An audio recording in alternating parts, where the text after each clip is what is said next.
Heute Abend ist wieder Demonstration, wie jeden Dienstagabend, 19 Uhr am Marktplatz. Heute wird der parlamentarische Staatssekretär und von dem Herrn Minister Altmaier sprechen. Das ist der Ostbeauftragte Herr Hörte.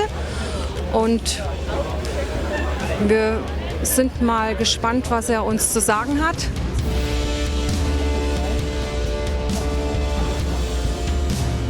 Sie sind ja aus der Region. Gehören denn die Windräder nach Stadt Lengsfeld?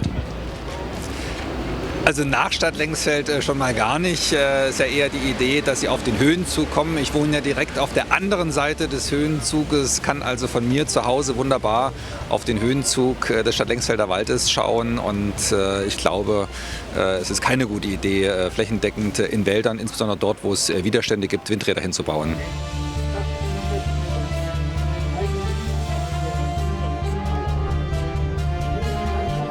Jetzt geben sich ja hier die Politiker seit den Anfängen jetzt mittlerweile die Klinke in die Hand hier. Wie findest du das?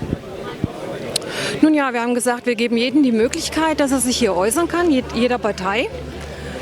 Und wir haben auch fast alle gehört. Nächste Woche kommt noch mal ein Vertreter der SPD. Die hatten wir noch nicht auf dem Plan. Jeder kann sich sein Urteil selber bilden. Meinungen haben wir jetzt jede Menge gehört. Aber nach der Wahl sieht das Ganze wieder anders aus. Ist auch ein bisschen Wahlkampf hier dabei, ja? Natürlich ist es ist nichts anderes, es ist Wahlkampf. Und dass wir in diesen Strudel hineinkommen, ist ganz logisch.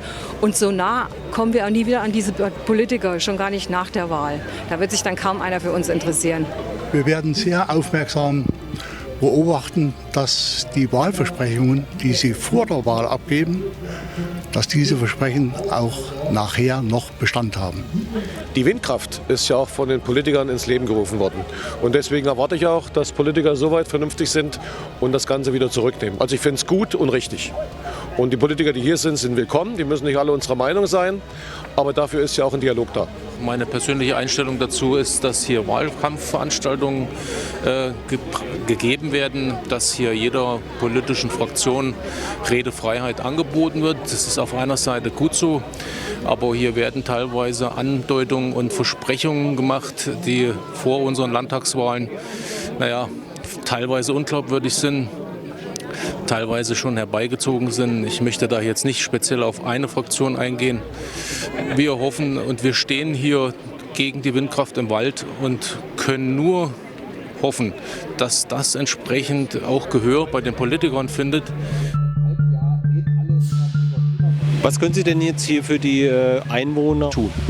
Also es gibt zwei Dinge. Einerseits direkt hier in Thüringen, da muss man mit der Regierung ins Gespräch kommen. Man muss politisch Einfluss nehmen, damit Wind im Wald möglichst nicht stattfindet.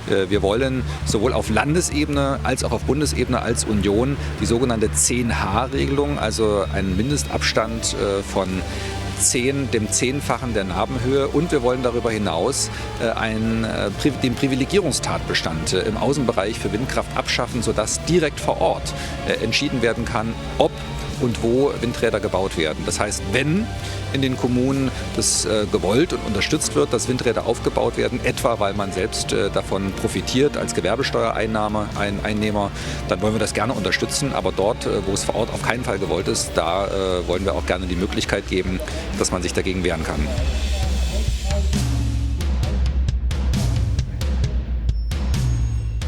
Jetzt sind ja noch andere Maßnahmen geplant, CO2-Steuer und der Diesel wird eventuell teurer, das Heizöl wird teurer, es ist eventuell geplant. Werden da die Leute hier auf dem Land nicht ein bisschen überfordert damit? Also uns als Union ist es wichtig, dass eine Überforderung der Bürger auf dem Land gerade nicht passiert. Wir haben ja häufig Diskussionen, die aus den Städten herausgeführt werden, wo man überhaupt kein Verständnis für die konkrete Lebenssituation im ländlichen Raum hat, wo man nicht versteht, dass man eben nicht früh in die U-Bahn oder S-Bahn steigen kann, dass man pendeln muss zur Arbeit, dass man auch höhere Kosten vielleicht hat, was das Wohnen angeht. Und der Union ist es ganz wichtig, aber auch der Regierung dafür Sorge zu tragen, dass Leute am Ende nicht finanziell überfordert werden.